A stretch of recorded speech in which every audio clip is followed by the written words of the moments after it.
గడిచిన దినములన్నీ కూడా ఆయన రెక్కల నీడలో భద్రపరిచాడు. ఆత్మీయ సహవాస కూడికల్లో మనల్ని దేవుడు ఎంతగానో బలపరుస్తూ ఉన్నాడు. అనేకమైన విషయాలు నేర్పిస్తూ ఉన్నాడు. మరి ఈ రోజున ప్రత్యేకించి ఏం దినమండి? మట్టల ఆదివారం. అంటే మట్ల ఆదివారం అని పెట్టుకునేది మనం, కానీ ఆనాడు యేసుక్రీస్తు ప్రభు అక్కడ జయప్రవేశం చేశాడు.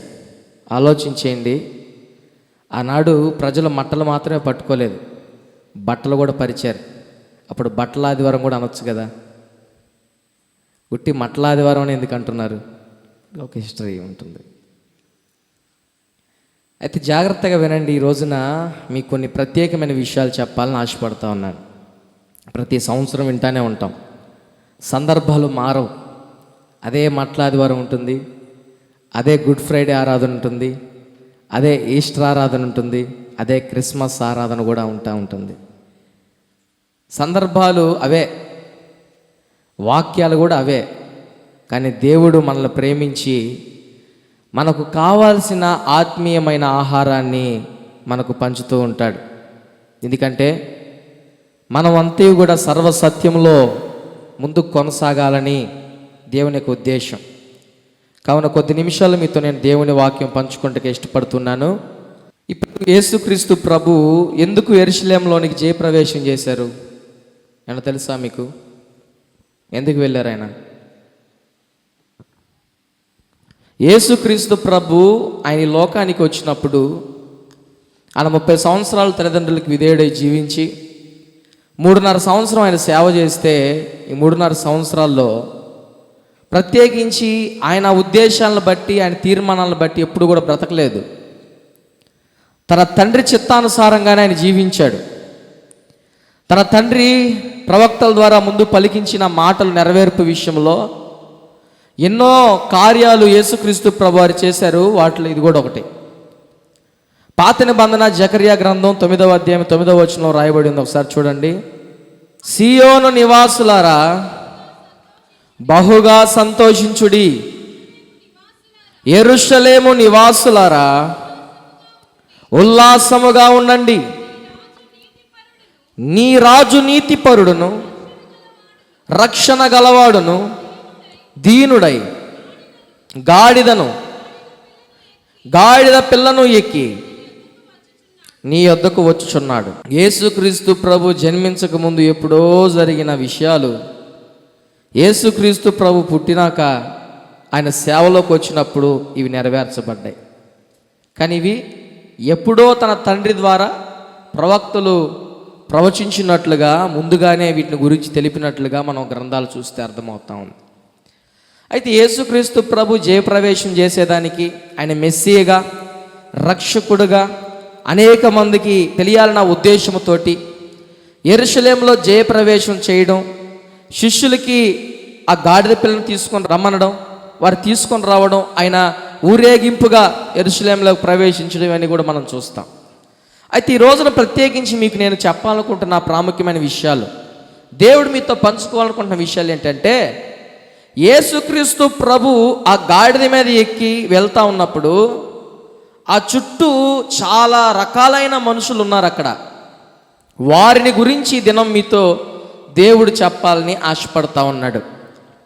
మొట్టమొదటిగా మనం గమనిస్తే, ఈ కార్యక్రమాన్ని చేయడానికి, ఆ జయప్రవేశం కార్యక్రమం చేయడానికి యేసుక్రీస్తు ప్రభువారు తన శిష్యులతో మొట్టమొదటిగా చెప్పినట్లుగా మనం చూస్తాం. అయితే శిష్యులకి యేసుక్రీస్తు ప్రభు చెప్పాడు. యేసుక్రీస్తు ప్రభు చెప్పినట్లుగానే శిష్యులు కూడా విన్నారు. వినిన వారు యేసుక్రీస్తు ప్రభుతో కలిసి సంతోషిస్తూ, అందరూ కేకలు వేస్తుండగా వీరు కూడా కేకలు వేస్తూ, అందరూ స్తుతిస్తూ ఉండగా వీరు కూడా స్తుతిస్తూ దేవునితో ముందుకు వెళ్తూ ఉంటే, ఈ శిష్యులకి అక్కడ జరుగుతున్నది ఏంటో కూడా తెలియదు. అంటే అయోమయంలో ఉన్నారు. ఏం జరుగుతుంది, అసలు ఎందుకు యేసుక్రీస్తు ప్రభు ఈ విధంగా వెళ్తున్నాడు, అసలు ఉద్దేశం ఏంటో శిష్యులకు అసలు తెలియదు. అది స్పష్టంగా యోహాను సువార్త 12వ అధ్యాయము 16వ వచనం రాయబడింది. ఒకసారి చూడండి. ఈ మాటలు మొదట గ్రహింపలేదు గాని యేసు మహిమ పరచబడినప్పుడు అవి ఆయన గురించి రాయబడిననియు చాలండి. యేసుక్రీస్తు ప్రభు చెప్తున్న ఉద్దేశము, యేసుక్రీస్తు ప్రభు ఊరేగింపుగా జయప్రవేశం చేస్తున్న ఉద్దేశము, ఆ విధానము శిష్యులకి అర్థం కాలేదు. అసలు వారికి తెలియదు. అందరూ అరుస్తున్నారు, అందరూ ఆరాధిస్తున్నారు, అందరూ మహిమపరుస్తున్నారు. కాబట్టి మనము కూడా దేవుని ఆరాధిద్దాం, యేసయ్య చెప్పినట్లు మనం విందాం అన్నట్లు ఉన్నారే. కానీ అసలు ఎందుకు అక్కడ ఏం జరుగుతుందన్న విషయం అక్కడ వారికి ఎవరికి కూడా తెలియదు. అలాగే యేసుక్రీస్తు ప్రభు ఊరేగింపుగా వెళ్తూ ఉన్నప్పుడు అక్కడ ఇంకా కొంతమంది ప్రజలు ఉన్నారు. వారిలో కొంతమంది అంటారు, అసలు ఈయన ఎవరు? చూడండి ఒకసారి మత్తయి సువార్త 21వ అధ్యాయము 10వ వచనం. మత్తయి సువార్త 21వ అధ్యాయం 10వ వచనం. ఆయన యెరూషలేములోనికి వచ్చినప్పుడు పట్టణమంతయు, చాలండి, ఈయన ఎవరో అని కలవరపడ్డారు. అంటే అందరితో కలిసి దేవుణ్ణి ఆరాధిస్తున్నారు, కానీ ఆయన ఎవరో చాలామందికి తెలియదు. అయితే వారిలో కొంతమంది ఉన్నారు. 11వ వచనం చదవండి ఇప్పుడు. జన సమూహము, ఈయన గలిలయలోని నజరేతు వాడగు ప్రవక్త అయిన యేసు అని చెప్పారు. బాగా ఆలోచన చేయండి. అయోమయములో తెలియని స్థితిలో ఉన్న శిష్యులు అక్కడ ఉన్నారు. యేసయ్య అసలు ఎవరో తెలియని మనుషులు అక్కడ ఉన్నారు. ఇంకా యేసుక్రీస్తు ప్రభు వారి గురించి తెలిసిన వారు కూడా అక్కడ ఉన్నారు. అంతే కదండి. ఇంకా ఎవరున్నారు అని అంటే, యేసుక్రీస్తు ప్రభు అంటే అసలు పడని వ్యక్తులు కూడా అక్కడ ఉన్నారు. వారు పరిసయ్యులు. చూడండి ఒకసారి లూకా సువార్త 19వ అధ్యాయము 39వ వచనం. ఆ సమూహములో ఉన్న కొందరు పరిసయ్యులు, బోధకుడా, నీ శిష్యులను గద్దింపమని ఆయనతో చెప్పగా ఆయన వారిని చూచి, వీరు ఊరకుండిన ఎడల, చాలండి. ఇక్కడ ఈ పరిసయ్యులకు యేసుక్రీస్తు ప్రభువారు ఘనపరచబడ్డం ఇష్టం లేదు. ప్రత్యేకించి వీళ్ళకి ఎక్కువ ఏం బాధ అయిపోయిందంటే, ఈ జన సమూహం అంతయు కూడా యేసుక్రీస్తు ప్రభు వెంబడి వెళ్ళిపోతున్నారే, ఈయన రాజ్యాన్ని స్థాపించబోతున్నాడే, అందరూ కూడా ఆయన విశ్వసిస్తున్నారనే బాధ ఎక్కువ అయిపోయింది అక్కడ పరిసయ్యులకి. ఆ విషయాలు స్పష్టంగా యోహాను సువార్త 12వ అధ్యాయము 19వ వచనంలో కూడా రాయబడి ఉన్నాయి. ఒకసారి బైబిల్ ఉన్న వారు ప్రతి ఒక్కరు యోహాను సువార్త 12వ అధ్యాయము 19వ వచనాన్ని చదవాలని తెలియచేస్తున్నాను. కావున పరిసయ్యులు ఒకరితో ఒకరు, మన ప్రయత్నములు నిష్ప్రయోజనమైపోయానో చూడుడి, ఇదిగో లోకము ఆయన వెంట పోయినదని చెప్పుకొని. చాలండి. చాలా స్పష్టంగా వీళ్ళ హృదయాల్లో ఉన్న చెడు దుష్ట హృదయాన్ని అర్థమవుతుంది వాళ్ళ మాటల్లో. అంటే మనం చేసే ప్రయత్నాలన్నీ విఫలం అయిపోయినాయి. యేసయ్యని చంపాలనుకున్నాము, యేసయ్యని అందరిలో అవమానపరచాలనుకున్నాము, యేసయ్యని ఇక్కడికి రానియకుండా చేద్దాం అనుకున్నాము, మన వల్ల కాలేకుండా పోయిందే. ఇదిగో లోకం అంతా కూడా ఆయన వెంబడి వెళ్తున్నారు. చూడండి ఎంతమంది ప్రజలు అక్కడ ఉన్నారో చూసారా? ఎంతమంది ప్రజలు దేవుని అక్కడ చేరి ఆరాధిస్తున్నారో చూసారా? పైగా ఇంకొంతమంది బట్టలు వేస్తూ ఉన్నారు, పరుస్తూ ఉన్నారు, ఖర్జూరపు మంటలు పెట్టుకొని దేవుని హోసన్న హోసన్న కేకలేస్తూ ఉన్నారు, దావీదు కుమారునికి జయము అని చెప్పి అరుస్తూ ఉన్నారు. వీరిని గురించి కూడా మీకు నేను చెప్తాను. ఎంతమంది రకాలైన ప్రజలు దేవుని ఆరాధించే దగ్గర ఉన్నారో ఒకసారి ఆలోచన చేయండి. అసలు ఎందుకు ఆరాధిస్తున్నామో తెలియని ప్రజలు ఉన్నారు, అసలు ఎవరిని ఆరాధిస్తున్నామో తెలియని ప్రజలు ఉన్నారు, తెలిసిన ప్రజలు కూడా అక్కడ ఉన్నారు.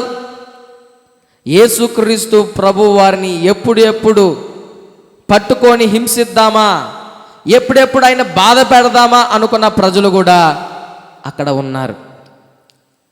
నేటి క్రైస్తవ సంఘాల్లో కూడా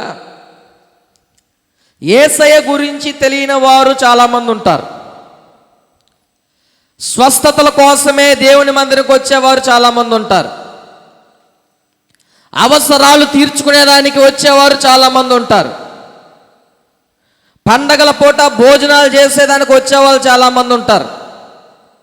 బట్టలు చూపించుకునేదానికి వచ్చేవాళ్ళు ఉంటారు. ఈయకతో ముచ్చటించేదానికి వచ్చేవాళ్ళు ఉంటారు. అసలు దేవుని గురించి ఏం తెలియని వాళ్ళు కూడా మందిరానికి వస్తూ ఉంటారు. అయితే అందరూ ఆరాధిస్తున్నారు. ఏం చేస్తున్నారు? అందరూ ఆరాధిస్తున్నారు. కానీ ఎందుకు ఆరాధిస్తున్నారో వారు ఎవరికీ తెలియదు. ఈరోజు చాలామంది క్రైస్తవ సమాజంలో కూడా ఇదే దౌర్భాగ్యమైన స్థితి. దేవుని సన్నిధికి వస్తారు, ఎందుకు వస్తారో వారికే తెలియదు. ఎప్పుడు వస్తారో వారికే తెలియదు. మధ్యలో ఎందుకు వెళ్ళిపోతారో వారికే తెలియదు. అసలు ఎందుకు దేవుని నమ్ముకున్నామా అన్న ఒకసారి ఒక ప్రశ్న వేసుకుంటే వారికి చెప్పలేరు సమాధానం. ఎందుకు నమ్ముకున్నాము అంటే, మా తాతల కాలం నుంచి క్రైస్తవులు సార్. ఎప్పటి నుంచి? మా తాతల కాలం నుంచి కూడా నేను క్రైస్తవుడినే. మా తాతల కాలం నుంచి మేము క్రైస్తవులు సార్ అని చెప్తారే కానీ అసలు ఎందుకు యేసయ్యను ఆరాధిస్తున్నావు నువ్వు అని అడిగితే చెప్పేవాళ్ళు చాలా తక్కువ మంది.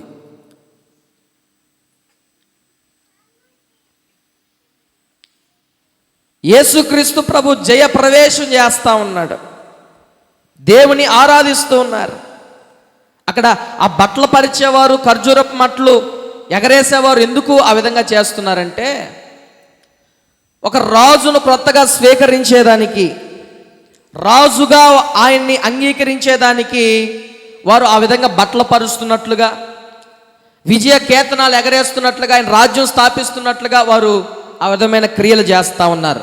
ఈ సందర్భం 2వ రాజులు 9వ అధ్యాయం 13వ వచనంలో కూడా మనం చూడవచ్చు. అంతటా వారు అతి వేగరముగా తమ వస్త్రములను పట్టుకొని మెట్ల మీద అతని క్రింద పరిచి బాకా ఊదించి యెహూ రాజయ్యున్నాడని చాటిరి. ఈ వాక్యాన్ని బాగా ఆలోచించేయండి. ఆ యెహూ రాజయ్యున్నాడని చాటించడానికి వీరు చేసిన ముందు ఆ విధానాలు చూస్తే ఏం చేశారండి? బట్టలను పరిచినట్లుగా, ఇంకా చెప్పండి, చదివారు కదా, బట్టలు పరిచినట్లుగా ఇంకా ఏం చేశారు? బాకా ఊదినట్టు. అంటే ఆలోచించేయండి, ఇక్కడ ఈ ప్రజలు కూడా ఎందుకు యేసుక్రీస్తు ప్రభు వారిని ఆ విధమైన విధానముతో దేవుని స్తుతిస్తున్నారు, బట్టలు ఎందుకు పరుస్తున్నారు, ఖర్జూరపు మట్టలు ఎందుకు ఎగరవేస్తున్నారంటే, ఆయన రాజుగా స్వీకరించేదానికి, ఈయన రాజ్యాన్ని స్థాపిస్తాడేమో, రోమీల పరిపాలన నుంచి, వారి అక్రమాల నుంచి, వారి అణిచివేత నుండి విడిపిస్తాడేమో అన్న ఉద్దేశంతోటి, ఆశా సంకల్పంతో ఆ విధమైన స్వభావాన్ని యేసుక్రీస్తు ప్రభు వారికి చూపిస్తూ ఉన్నారు. మనం బాగా ఆలోచన చేస్తే ఎవరి బాధల్లో వాళ్ళు ఉన్నారు. ఎక్కడ? ఆ మట్లాదివారం ఆరాధనలో ప్రజలు ఆరాధిస్తున్నారు, ఖర్జూరపు మట్టలు ఎగరవేస్తున్నారు, బట్టలు పరుస్తున్నారు. ఎందుకని అంటే, ఈ రోమీల పరిపాలన నుండి, వారి అణిచివేత నుండి, వారి ఆధిపత్య ధోరణి నుండి, వారు మమ్మల్ని హింసించే విధానం నుండి యేసయ్య తప్పిస్తాడేమో, ఈ రాజ్యాన్ని స్థాపిస్తాడేమో అని కేతనాలు, విజయ కేతనాలు వేసి కేకలు వేసేవాళ్ళు కొంతమంది. వారితో పాటు ఇంకొందరు వీళ్ళు కేకలేస్తున్నారు, వీళ్ళు కూడా కేకలేసేవాళ్ళు కొంతమంది. ఇంకా రకరకాలైన విధానాలతోటి తెలియక చేసేవాళ్ళు కొంతమంది. ఇలా ఎంతోమంది యేసయ్య ఉద్దేశం ఎరగని వారే అక్కడ ఎక్కువ మంది ఉన్నారు. ఎక్కడ? ఆ మట్లాదివారంలో, అంటే యేసుక్రీస్తు ప్రభు జయప్రవేశం చేసిన ఆ కార్యంలో. ఎవరైతే ఈ బట్టలు వేసి పరిచి కేకలు వేసి ఈయనే మా రాజు, ఈయన రాజుగా రాజ్యం స్థాపించబోతున్న ఆశాభావం వ్యక్తం చేశారో, అదే ప్రజలు యేసయ్యను సిలువ వేయమని కూడా కేకలు వేశారు. ఏం చేశారండి? సిలువ వేయమని కూడా కేకలు వేశారు. ఎందుకో కూడా మీకు నేను తెలియచేస్తాను, చూడండి ఒకసారి. మత్తయి సువార్త 27వ అధ్యాయం 22-25 వచనాలు చదవండి. మొదటిగా, అందుకు పిలాతు, అలాగైతే క్రీస్తు అనబడిన యేసును ఏమి చేతునని వారిని అడుగగా సిలువ వేయమని అందరూ చెప్పిరి. అధిపతి ఎందుకు? చాలా అండి. ఇప్పుడు అదే 27వ అధ్యాయము 20వ వచనం చదవండి ఒకసారి. ప్రధాన యాజకులను పెద్దలను బరబ్బాను విడిపించుటకు అడుగుటకును యేసును సంహరించుటకును జనసమూహములను ఏం చేశారు? ప్రేరేపించారు. ఈ ప్రేరేపణ గురించి ఏదో ఒక ఆదివారం మీతో నేను దేవుని మాటలు పంచుకుంటాను. చాలా భయంకరమైనది ఇది. ఈ ప్రజలందరినీ కూడా ఏం చేశారు? ఈ ప్రధాన యాజకులు వీళ్ళంతా కూడా ప్రేరేపణ చేశారు. ఏమని? యేసును సిలువ వేయాలని, బరబ్బాను. అయితే ఇదే ప్రజలు ఒక 3 రోజుల క్రిందట ఏం చేశారు అంటే, హోసన్నా జయమన్నారు, దావీదు కుమారునికి జయమన్నారు, ఈయనే మా రాజు అన్నారు, ఈయనే మా రక్షకుడు అన్నారు. ఇప్పుడు చూస్తే ఆయనే సిలువేయమంటున్నారు. కారణం ఏంటి? ఎందుకు ఇలాంటి పరిస్థితులు దేవుని ఆరాధించే వాళ్ళు వస్తున్నాయంటే, అసలు వాళ్ళు ఎందుకు దేవుని ఆరాధిస్తున్నారో తెలియదు కాబట్టి, ఎందుకు యేసయ్యను ఆరాధిస్తున్నారో తెలియదు కాబట్టి, సంతోషంగా ఉన్నప్పుడేమో యేసయ్య గొప్ప దేవుడు, యేసయ్య సంపన్నుడు, ఆయనకి అసాధ్యమైంది లేదు, ఆయన గొప్ప దేవుడు అని చెప్తున్నారు. బాధల్లో ఉన్నప్పుడేమో ఆయన మాకేం చేశాడండి, ఆయన మాకేం మేలు చేశాడు, ఆయన మాకేం మేలు చేయలేదు, అందరికి చేస్తున్నాడేమో కానీ మాకు చేయట్లేదు, మేము నమ్ముకున్నప్పటి నుంచి నాశనం అయిపోయాం అని చెప్పే క్రైస్తవుల కుటుంబాలు కూడా చాలామంది ఉన్నారు. కారణం ఒకటే, వారు ఎందుకు దేవుణ్ణి ఆరాధిస్తున్నారో తెలియట్లేదు ఇంకా చాలామందికి.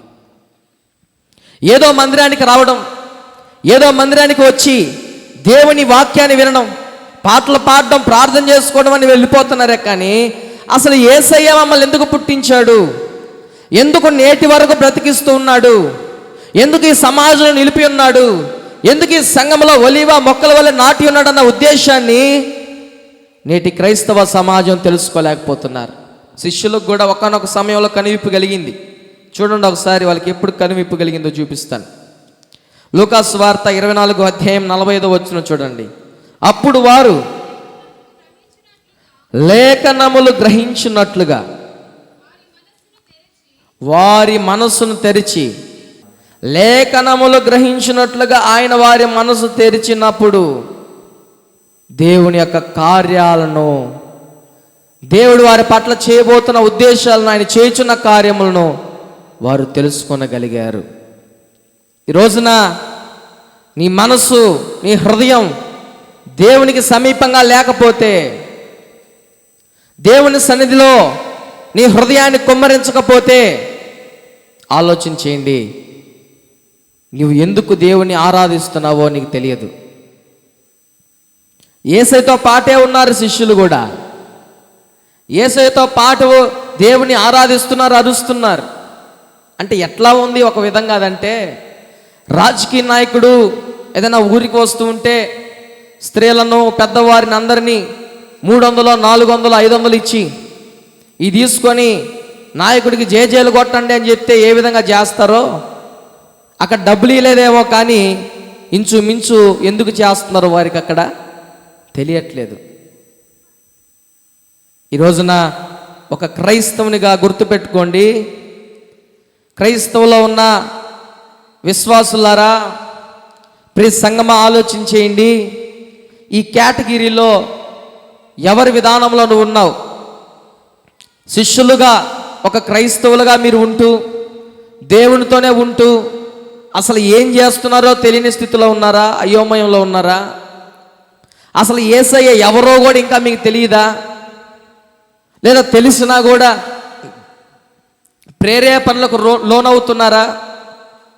సంతోషంలో దేవుణ్ణి ఆరాధించడం, అవసరానికి దేవుణ్ణి ఆరాధించడం, అవసరానికి దేవుని దగ్గరికి రావడం, అవసరం లేనప్పుడు దేవునికి దూరంగా వెళ్ళిపోవడం లాంటి పనులు చేస్తున్నారా? ఆలోచించేయండి. గుర్తుపెట్టుకోండి, మీరు ఆలోచించాలి. ఇప్పుడు ఈ దినాన బయట ఊర్ల నుంచి బంధువులు రావడం వేరు, మనకు కావలసిన వారు రావడం వేరు. మన గ్రామంలో ఉన్న మన సంఘస్థులు పండగల్లో ఎందుకు ఎక్కువ మంది జనాభా వస్తారు, మిగతా ఆదివారాల పూట్ల ఎందుకు ఎక్కువ మంది జనాభా రారు? చెప్తారా? నాకు చెప్తారా? పండగల పూట ఎక్కువ మంది జనాభా ఎందుకు వస్తారు? మిమ్మల్ని అడిగితే ఒక్కరు ఏం చెప్తారంటే, సార్ ఆ రోజు కేక్ భలే ఉంటుంది. అంటే మేము ఎప్పుడు తినక కాదు పండగ కేక్ కాబట్టి బాగుంటుంది, భోజనాలు ఎట్లా మీరు చెప్తారు. కానీ నాకు తెలిసిన విషయం ఏంటంటే, వాళ్ళకి పండగలు తప్ప యేసయ్య కూడా గుర్తులేడు. ఎవరికి? క్రైస్తవ సంఘంలో ఉన్న బిడ్డలకు క్రిస్మస్ పండగ తెలుసు, గుడ్ ఫ్రైడే తెలుసు, ఈస్టర్ తెలుసు, మట్లాదివారం తెలుసు, యేసయ్య తెలియడు. అసలు యేసయ్య తెలియదు ఎవరికి. ఏంది బ్రదర్ అంటే, ఇది మట్లాదివారం కదా, నీకు తెలీదా? గుడికి వెళ్తుండా? దేనికి వెళ్తుండో? ఏమి లేదని పెడితే తినేసి వస్తా, అందుకు వెళ్తుండా. బుద్ధి జ్ఞానం ఉండాలి మనకు కొంచెమైనా. క్రైస్తవులుగా బ్రతికేదానికి కొంచెమైనా జ్ఞానం ఉండాలా. అన్యులు చెప్తారు వాళ్ళ పండగల గురించి, అన్యులు చెప్తారు వాళ్ళ సాంప్రదాయాల గురించి, అన్యులు చెప్తారు వాళ్ళ కట్టడల గురించి. క్రైస్తవులుగా బ్రతికి ఎందుకు యేసయ్యను ఆరాధిస్తున్నామో తెలియని దౌర్భాగ్య స్థితిలో మనం ఉంటే ఎందుకు మనం దేవుని మందిరకు రావడం? అక్కడ శిష్యులున్నా ఒకటే, అక్కడ యెరూషలేములో ప్రజలు కేకలేసిన ఒకటే, ఇక్కడ మనం కూర్చున్నా ఒకటే. ఈ మధ్యాహ్న కాల సమయంలో దేవుడు మనతో మాట్లాడుతూ ఉన్నాడు, వీరిలో ఎవరిలాగా నువ్వు ఉన్నావు ఈ సమయమందు? దేవుడు ఒక ప్రత్యేకమైన ఉద్దేశంతోటి ఈ లోకానికి వచ్చాడు, మనందరికీ తెలుసు.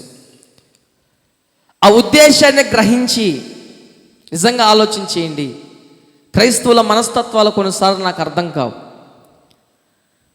ఎంతోమంది ప్రతి ఒక్కరూ ఈ మందిరంలో ఉన్నవారు ప్రతి ఒక్కరు ఏదో ఒక పాపంలో నుండి విడుదల పొంది దేవుని సన్నిధికి వచ్చిన వారే, ఎవరు నీతిమంతులు లేరు. అది లేరని కూడా బైబిల్ చెప్తా ఉంది. అయితే వన్స్ దాని నుంచి విడుదల పొందుకొని వచ్చిన తర్వాత కూడా మరలా దానిలోనికి వెళ్తూ ఉంటారు. గుడ్ ఫ్రైడే రోజున బాగా ఏడ్చి ప్రార్థన చేస్తారు. 31వ తేదీ డిసెంబర్ 31వ తేదీ ఏడ్చి వాగ్దానం కొరకు ప్రార్థన చేసి తీర్మానాలు తీసుకుంటారు. వాళ్ళ పుట్టినరోజు విషయంలో కూడా ఒక తీర్మానం తీసుకొని ఉండవచ్చు. ఇట్లా తర్వాత మరలా ఆ తీర్మానాలు నిలబడక దేవునికి దూరం అయిపోయే ప్రజలు నేటి సంఘాల్లో ఎక్కువ మందిగా ఉన్నారు. కారణం ఒకటే, ఎందుకు యేసయ్యను నమ్ముకున్నామో తెలియక, ఎందుకు యేసయ్యను స్వంత రక్షకునిగా అంగీకరించామో తెలియక. అయితే ఈ రోజున ఈ సమయమందు దేవుడు మీతో మాట్లాడుతూ ఉన్నాడు. నువ్వెందుకు ఇక్కడ కూర్చున్నావని అంటే, ఆయన నీ కొరకు ప్రాణం పెట్టాడు. హల్లెలూయా. ఆయన నీ కొరకు సొగుసైన స్వరూపం లేకుండా రక్తం గార్చాడు. ఆయన నీ పాపాలు భరించాడు. ఆయన యొక్క వ్యసనాలను, నీలో ఉన్న ప్రతి ఒక్క రుగ్మతనైన మోసి ఆ ఘోర కల్వరి సిలువలో బలి అయిన దేవుడు నిన్ను ప్రేమిస్తున్నాడు ఇంకనూ కూడా. కాబట్టి ఈ లోక సాంప్రదాయాల విషయంలో, ఈ లోకపు ఉద్దేశాల విషయంలో, అందరూ చేస్తున్నారని మనం చేసే విధానాల్లో మనం ఉండకూడదు. దేవుని ప్రత్యేకమైన ఆరాధనలో మనం ముందుకు కొనసాగాలి. ఎందుకు ఇవన్నీ మీకు చెప్తా ఉన్నామంటే, వాక్యం వినే విషయంలో కూడా సాతానుని ప్రభావం మనపై ఉంటుందన్న విషయం బైబిల్ చెప్తా ఉంది. ఏమని చెప్తుంది? కొన్ని విత్తనాలు ఎక్కడ పడతాయంట? మంచినీళ్ళలో పడతాయంట, గచ్చ పొదల్లో పడతాయంట, బండరాల్లో పడతాయంట. ఎందుకు? ఇక్కడ అందరూ ఉన్నారు కదా, మీలో కూర్చొని వాళ్ళు అందరూ వింటా ఉన్నారు కదా. మీలో శ్రద్ధగా ఎంతమంది వాక్యం వింటారో నాకు తెలియదు. బాగా వాక్యం విని దాన్ని గుర్తుపెట్టుకున్న వాళ్ళు మంచినేల, విని బయటికి వెళ్ళి మర్చిపోయే వాళ్ళు బండరాల్లో పడిన విత్తనాలు, లేదా గచ్చపొదల్లో పడిన విత్తనాలు ఎవరు అని అంటే, వాళ్ళు వింటారు, ఫలిస్తారు, కానీ లోక ఆశల వలన వాళ్ళు వాటిని వృద్ధి చేసుకోలేకపోతారు. అర్థమైందా? ఇప్పుడు మీకు చెప్పే విధానం మీకు అర్థం కావాలి కాబట్టి నేను అనేకమైన విషయాలు క్రోడీకరించి చెప్తా ఉన్నాను. క్రైస్తవులే, మనమంతా క్రైస్తవులమే, అందరం వాక్యం వింటున్నాం, అందరం ప్రార్థన చేస్తున్నాం, అందరూ దేవుని మందిరంకి వస్తున్నాం.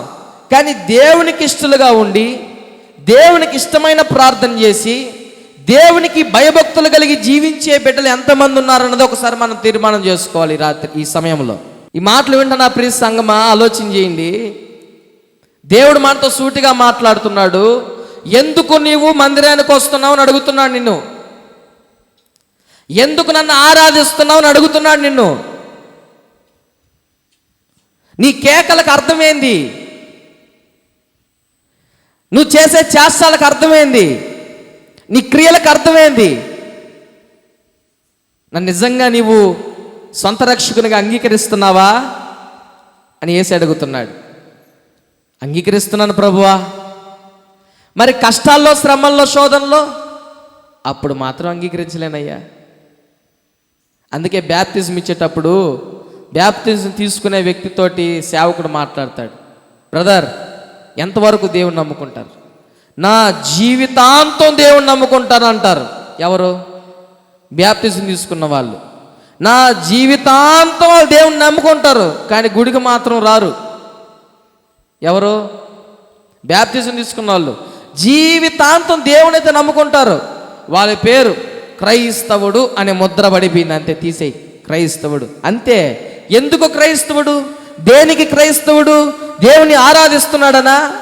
దేవుని నిలకడగా ఉన్నాడనా? దేవుని మందిరంకి వస్తున్నాడనా? దేవుని మనసారా ఆరాధిస్తున్నాడనా? అనేకులకు యేసుని గురించి ప్రకటిస్తున్నాడనా? దేనికి క్రైస్తవుడు? ఎందుకు క్రైస్తవుడు? దేనికి క్రైస్తవురాలు?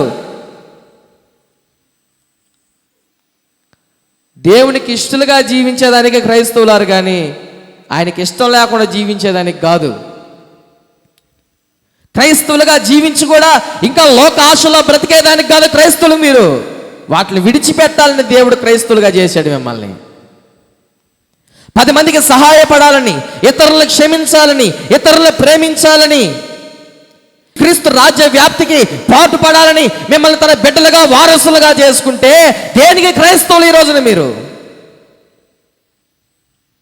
ఈ రోజున ఎందుకు క్రైస్తవులని దేవుడు అడిగితే శిష్యుల్లాగా తెలియదయ్యా అని సమాధానం చెప్తారా? అసలు నువ్వెవరో కూడా తెలియదని చెప్తారా? అయ్యా నువ్వైతే తెలుసు కానీ నాకు ఇన్ని విషయాలు తెలియదని చెప్తారా? లేదా పరిసేల్లాగా ఏదో ఒక చెడు హృదయం పెట్టుకొని మందిరంలోకి వస్తున్నారా? దేనికి మందిరానికి వస్తున్నారన్న విషయాన్ని మీరు ఈ రోజున గమనించాలి. ఇప్పుడు మనమందరము కూడా చిన్నపిల్లలతో కలిసి, కొంతమంది పెద్దవారు అందరూ కూడా వచ్చి దేవుని స్తుతించిన మనము ఒక అర్థవంతంగా బ్రతకాలి. ఏ రోడ్లు అయితే మీ పాదాలు నడిచాయో, ఏ వీధుల్లో అయితే మీ పాదాలు నడిచాయో, ఏ ఇంటి ముందరైతే మీ పాదాలు నడిచాయో, ఒకానొక రోజు నా ఇంటి ముందు నడుస్తున్నప్పుడు, ఆ వీధులు నడుస్తున్నప్పుడు ప్రజలు మిమ్మల్ని చూసినప్పుడు ఫలానా వ్యక్తి క్రైస్తవుడు అని చెప్పాలా? ఏమని చెప్పాలా? క్రైస్తవుడు అని చెప్పగలగాల. చెప్తారా మనల్ని చూస్తే? ఈ రోజున మనం అందరము కూడా వారితో కలిసి దేవుని ఆరాధించాం. ఈ గ్రామాల్లో ప్రతి వీధిలో ఆరాధించాం, దేవుని స్తుతించాం. ఏదో ఒక సమయాన్ని మనం ఆ రోడ్లో మరలా తిరగకుండా ఉన్నాం, ఇతరులకు కనిపించకుండా ఉన్నాం, అక్కడ ఉండే ఇళ్ళలోకి మనం చూడకుండా ఉండరు. అయితే ఆ సమయంలో మనం చూసినప్పుడు ఖచ్చితంగా వారు ఏదో ఒక మాట్లాడుకుంటారు. ఆ సమయంలో ఆ బ్రదర్ లేదా ఆ సిస్టర్ నిజమైన క్రైస్తవులు అని చెప్తారా? ఎందుకు రావాలో దేవుని నమ్ముకోవడమా? అనవసరం. నమ్ముకున్నా ఒకటే, నమ్ముకోకపోయినా ఒకటే అని చెప్తారా? ఎందుకు ఈ మాటలు మీతో సూటిగా స్పష్టంగా చెప్తున్నానంటే, ఈ రోజున క్రైస్తవులకి ఎందుకు దేవుని సన్నిధికి వస్తారో తెలియట్లా, ఎందుకు దేవుని ఆరాధిస్తున్నారో తెలియట్లా. వారి మాటలు, వారి ప్రవర్తన, వారి చేష్టలు, వారి క్రియలు దేవునికి బాధ కలిగించే విధంగానే పెట్టుకుంటున్నారు, కానీ దేవునికి ఇష్టమైన విధముగా వారు బ్రతకట్లేదు. ఒక మటలాదివారమనే కాదు, ఒక మటలాదివారంకి మాత్రమే దేవుని సన్నిధికి రావడం కాదు, ఒక క్రిస్మస్కి రావడం కాదు, గుడ్ ఫ్రైడేకి రావడం కాదు. ప్రతి ఆదివారం మనం ఏం చేయాలి? దేవుని సన్నిధిలోకి రావాలి. ప్రత్యేకించి దేవుని సన్నిధిలోనికి వస్తున్న మనం ఈ రోజున ఒక తీర్మానం మనం తీసుకుందాం. ఏం తీర్మానం తీసుకుందాం మనం ఈ రోజున? ఏం తీసుకుందామండి? మట్లాదివారంకే వస్తాయి ఇంకా టాంచి నేను అంటారా? ఇంక క్రిస్మస్ తప్ప ఇంకెప్పుడు కనిపించను అంటారా? చివరిగా మీకోసం గుడ్ ఫ్రైడేకి వచ్చి వెళ్ళిపోతామంటారా? ఏం తీర్మానం తీసుకుంటారు? గుర్తుపెట్టుకోండి, మీరు ఈ గ్రామంలో జీవిస్తున్నప్పుడు, మీరు ఈ గ్రామంలో బ్రతుకుతున్నప్పుడు, గడిచిన దినాల్లో మీతో చెప్పాను నేను, కలహం గురించి దేవుని వాక్యం చెప్తా. అన్యులు గొడవలు వేసుకుంటారు, క్రైస్తువులు కూడా గొడవలు వేసుకుంటారు. అన్యులు గొడవ వేసుకుంటే పెద్ద పట్టించుకోరు, కానీ క్రైస్తువులు గొడవ వేసుకుంటే ఖచ్చితంగా పట్టించుకుంటారు. ఎందుకంటే వీళ్ళు దేవుని బిడ్డలు అన్న ఒక ముద్ర, ఆయన రక్తం మన మీద ప్రవహిస్తున్న దాన్ని బట్టి ప్రతి చిన్న విషయాన్ని మనం చూస్తూ ఉంటారు. అయితే మనం తప్పు చేయకపోయినా ఇతరులు మనల్ని మంచి అంటారు, చెడు అంటారు, అది వేరే విషయం. నువ్వు తప్పు చేసావా చేయలేదన్నది దేవుడు నీతో మాట్లాడుతూ ఉంటాడు, అది వేరే విషయం. అది కాదు, మన మనస్సాక్షి మనతో గద్దిస్తున్నప్పుడు మనం ఆ మనస్సాక్షికి సమాధానం చెప్పుకునే స్థితిలో ఉండాలా.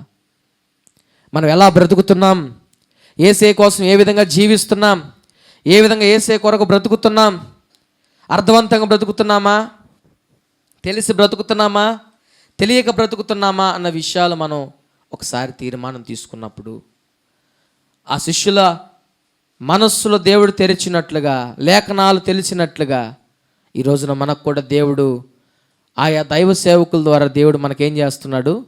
లేఖనాలు తెలియపరుస్తూ ఉన్నాడు. తెలియపరిచినప్పుడు మనం ఏం చేయాలా? వాటికి లోబడాలా. లోబడినప్పుడు మన క్రైస్తవ జీవితం అర్థవంతంగా ఉంటుందన్న విషయం మీరు గమనించాలి. కాబట్టి ఆ జయ ప్రవేశంలో యేసుక్రీస్తు ప్రభు పాటు ఉన్న ప్రజలందరిలాగా మనం జీవించక, యేసుక్రీస్తు ప్రభువుని ఎందుకు ఆరాధిస్తున్నామో గ్రహించి అర్థవంతంగా ఆరాధిస్తూ ఒక మంచి సాక్ష్య జీవితం కలిగి దేవునిలో ముందుకు కొనసాగాలని మీకు తెలియచేస్తూ ఈ మాటలు ముగిస్తూ ఉన్నాను. మోకరించి తల ఉంచి కళ్ళు మూసుకొనండి.